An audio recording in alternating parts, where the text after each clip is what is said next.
नमस्कार दोस्तों, आप सभी का एक बार फिर से हमारे चैनल पर स्वागत है। और आज हमारे साथ एक बार फिर से करीना जी जुड़ी हैं।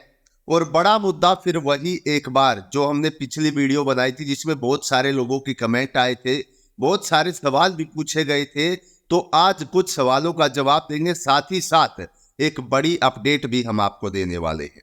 मैं आपको बता देता हूँ, सीजीआई डीवाई चंद्रचूड़ रिटायरमेंट हो गए, उसके बस 4 दिन बाकी रह गए हैं।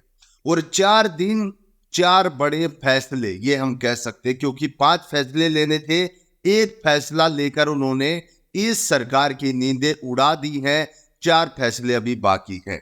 4 दिन, 4 फैसले, मैं आपको इस बड़ी खबर में बताऊंगा। और हमारे साथ जुड़ी करीना जी का बहुत बहुत स्वागत है और बहुत बहुत धन्यवाद भी है कि वो हमारे व्यूवर्स के लिए, उनको समझाने के लिए हमारे साथ इस प्लेटफॉर्म पर जुड़ी हैं।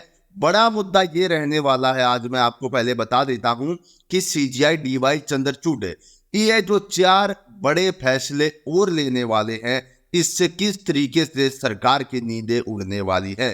क्योंकि एक फैसला जो कल आया है मदरसों के ऊपर, उसमें इस सरकार को डबल झटका लग गया है। और बाकी के 4 झटके क्या सीजीआई डीवाई चंद्रचूड़ जी जाते जाते इस सरकार को दे जाएंगे, इस बारे में बात करेंगे। तो सबसे पहले हम करीना जी से पूछना चाहते हैं, जैसा कि हमारे व्यूवर्स के बहुत सारे सवाल भी आए थे, तो करीना जी ये बताइए, क्या सीजीआई डीवाई चंद्रचूड़ के हाथ में जो 4 दिनों तक पावर है, एक सीजीआई की पावर है, उस पावर का इस्तेमाल करते हुए देश के हालात जो बिगड़ते जा रहे हैं, जिसमें सबसे ऊपर अगर हम रखें जिस तरीके से लोगों के मन में संख्याएं बहुत ज्यादा पैदा हो रही है इलेक्शन कमीशन को लेकर, चुनाव आयोग को लेकर, तो इसके ऊपर कोई ऐसी कमेटी बैठा दी जाएगी कि यदि विपक्षी दलों को कोई भी शिकायत है, तो वो कमेटी या वो एक इस पद पर बैठे होंगे जो चुनाव आयोग की छानबीन कर सके, ताकि इनकी भी निष्पक्षता हो सके। ऐसा कुछ हो पाएगा? जी नमस्कार हितेंद्र जी, आपको और आपके व्यूअर्स को। और जहां तक मामला अगर हम चुनाव आयोग की बात करें, क्योंकि सीजीआई डीवाई चंद्रचूड़ से उम्मीदें तो जो है काफी सारी हैं, लेकिन उनके पास समय अभी जो है सीजीआई रहते कम ही है। तो और अगर बात करें चुनाव आयोग की काम की, तो ऐसा हमें जो है पूर्णता तो नहीं कह सकते हैं कि चुनाव आयोग अपना काम सही से नहीं करता है, क्योंकि अभी महाराष्ट्र में उन्होंने जो है डीजीपी की जो तबादले करवाए और कुछ चीजें की हैं जो विपक्षी शिकायतें थी। लेकिन बड़ा सवाल झारखंड में लग गया कि जिस प्रकार से हेमंत बिस्वा शर्मा के जो बयान सामने आ रही हैं, उन पर चुनाव आयोग एक्शन नहीं दे रहा। मतलब कि हम ये मानकर चल रही हैं, ऐसा नहीं है कि पूर्णतः चुनाव आयोग को लेकर कुछ नहीं है। लेकिन बड़ा सवाल क्या है कि जो अगर दिक्कतें होती हैं, क्योंकि चुनाव आयोग को लेकर अलग अलग जगह जैसे जैसे चुनाव होते हैं, वहां पर स्थितियां बदलती हैं। हर जगह का चुनाव एक अपने आप में अलग होता है। तो एक तरीके से हमने पहले भी आपके साथ जितेंद्र जी इस मामले पर चर्चा की है कि चुनाव आयोग अगर कुछ ऐसी कमियां खामियां उसमें रह जाती या कुछ ऐसी समस्याएं होती हैं जिसकी जो है पूर्णतः स्पष्टता चुनाव आयोग जो है नहीं दे पाता है, तो उसके लिए एक ऐसी कमेटी जरूर से बनाई जानी चाहिए। देखिए करीना जी, मैं आपको एक बात बीच में रोककर बताना चाहूंगा। जो निष्पक्षता की बात है, वो इस चीज को लेकर भी हाल ही का मुद्दा मैं आपको बता देता हूं, किस प्रकार से यूपी के अंदर उपचुनाव की तारीख को पोस्टपोन कर दिया गया। 13 तारीख की तरह 20 तारीखें कर दी गई। तो इन सभी चीजों से लोगों के दिमाग में बहुत सारी चीजें और बढ़ जाती हैं। इसके ऊपर भी आप थोड़ा बताएं और आप कंटिन्यू करिए।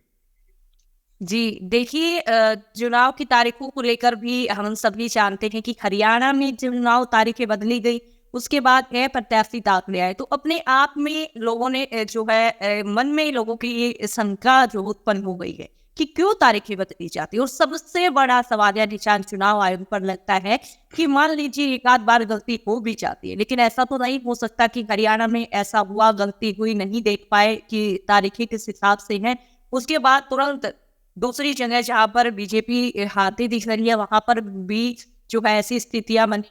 ऐसा संयोगवश तो नहीं हो सकता है हर जगह, क्योंकि अगर मान लीजिए एक बार चुनाव आयोग कुछ गलती कर भी देता है, अच्छे से भाप नहीं पाता क्या स्थिति है, क्या तारीखें हैं, तो अगली बार वो जरूर उसे ज्यादा गंभीरता के साथ तारीखें देनी चाहिए। जो मुद्दे बीजेपी को दिखते हैं वो चुनाव आयोग को भी तो दिखने चाहिए, चाहे त्योहार हो या छुट्टियां। सवाल यहाँ पर जो है बिल्कुल जायज़ भी लगता है कि जब एक बार छुट्टियों या त्योहारों की वजह से किसी एक राज्य, किसी 2 जगह, एक जगह अगर तारीखें बदल दी जाती हैं, तो अगली बार तारीखें वो भी तुरंत उसके बाद ही जो चुनाव हो रहे हैं, यानी कि महाराष्ट्र के झारखंड के, तो उस समय चुनाव आयोग को पहले से सतर्क रहना चाहिए था, क्योंकि ऐसा नहीं है कि हरियाणा चुनाव की तारीखें बदलने के बाद ये मुद्दे नहीं। तो उसके लिए भी चुनाव आयोग को थोड़ा सतर्क रहना चाहिए था कि आगे से ऐसी हम गलतियां करें ही नहीं कि हमें तारीखें बदलनी पड़े या कुछ ऐसी परिस्थिति उत्पन्न हो जिसकी वजह से लोगों को लगे कि चुनाव आयोग कहीं पर पक्षपाती हो रहा है या ऐसी चीजें, उनसे बचना चाहिए दरअसल चुनाव आयोग को, मुझे ऐसा।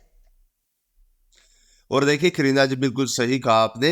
और बड़ा मुद्दा ये भी है कि सीजीआई डीवाई चंद्रचूड़ कुछ ऐसे बड़े फैसले ले चुके हैं जिन्होंने जिस फैसलों से उन्होंने जनता का दिल भी जीत लिया और निष्पक्ष भी वो तरीके से फैसले लिए गए हैं। इलेक्टोरल बॉन्ड का बड़ा मुद्दा हो, चंडीगढ़ मेयर चुनाव वाले में आपने देखा होगा सुप्रीम कोर्ट के अंदर ही सीजीआई ने फैसला सुना दिया था, दोबारा चुनाव कराने की भी जरूरत नहीं पड़ी। किस प्रकार से इसके अंदर सरकार ने धांधली करवाई थी, हम कह सकते हैं, जो बैलेट पेपर की थे, पार्षद की जो वोटिंग थी उसमें। और उसके साथ साथ एक और बड़ा मुद्दा था राहुल गांधी की सदस्यता को लेकर। लेकिन अब लोग ये कयास लगाए जा रहे हैं कि अगर कोई और बड़े डिसीजन सीजीआई ले जाते हैं तो ले जाते हैं, अगले सीजीआई कैसे होंगे ये कोई नहीं जानता। सबको ये पता कि संजीव खन्ना अगले सीजीआई हैं, लेकिन किस प्रकार के फैसले होंगे, किस प्रकार से वो काम करेंगे, सबकी काम करने की एक अलग रणनीति होती है। लेकिन सीजीआई डीवाई चंद्रचूड़ की आप सभी ने रणनीति देखे किस प्रकार से निष्पक्षता से। हम ये नहीं कह रहे कि आने वाले सीजीआई निष्पक्ष फैसले नहीं लेंगे, हम कह रहे हैं कि सबकी कार्य प्रणाली, कार्य करने की जो एक लाइन है वो अलग होती है। तो सीजीआई के लोगों को पसंद आ रही है और वो ये भी चाहते हैं कि कोई बड़ा फैसला इस पर लिया जाए। जिस प्रकार से आप देख रहे होंगे ईडी किस प्रकार से बेलगाम घूम रही है। ईडी के पीएमएलए के अंतर्गत मैं हर बार उठाता हूं क्योंकि मुद्दा काफी गंभीर है। पीएमएलए के अंतर्गत जो उनकी शक्तियां थी उन पर कोई कड़ा एक्शन, या फिर आपको देखा होगा किस प्रकार से हर एक चुनाव के बाद घमासान मचता है मशीन और लोगों के बीच, विपक्षी पार्टी और पक्ष पार्टियों के बीच। तो वो घमासान मचना भी बंद हो जाए और सबसे बड़ी एक चीज करनी चाहिए यहाँ पर, या तो चुनाव आयोग को इस पर डिसीजन लेना चाहिए, क्योंकि जितनी आसानी से हमारे देश के अंदर आदर्श आचार संहिता की धज्जियां उड़ाई जाती हैं, जो नेता उनमें कोई खौफ नहीं होता, उनके लिए कुछ कड़े नियम जरूर बनाने चाहिए। इसके बारे में जरूर सोचना चाहिए ताकि कोई भी नेता आदर्श आचार संहिता का उल्लंघन करता तो उसके दिमाग में एक बार ये ख्याल जरूर आए कि मैंने ये कर दिया तो मेरे साथ इस प्रकार की कार्रवाई हो सकती है। अब किसी भी प्रकार का उनको कोई डर नहीं है, बस एक लेटर, जवाब मांगो, लेटर आ जाएगा, उसको फिर ठंडे बस्ते में डाल दिया जाएगा। तो ये अभी तक प्रक्रिया चल रही है, इस पर कोई बड़ा डिसीजन लिया जाना चाहिए था। और मैं आपसे आखिर में यही कहना चाहूंगा करीना जी, आप हमारे व्यूअर्स जो हमारे दर्शक हैं उनको ये बताइए आखिर वो दो बड़े फैसले सीजीआई को क्या लेने चाहिए, कुछ ही शब्दों में। अगर बात हम करें इन मुद्दों की, तो मुझे ऐसा लगता है समय के अनुसार शायद सीजीआई इन बड़े फैसलों पर जो है नहीं आ पाएंगे, लेकिन कुछ भी हो सकता है, एक दिन भी सारे फैसले हो सकते हैं, इसमें कोई दो राय नहीं है।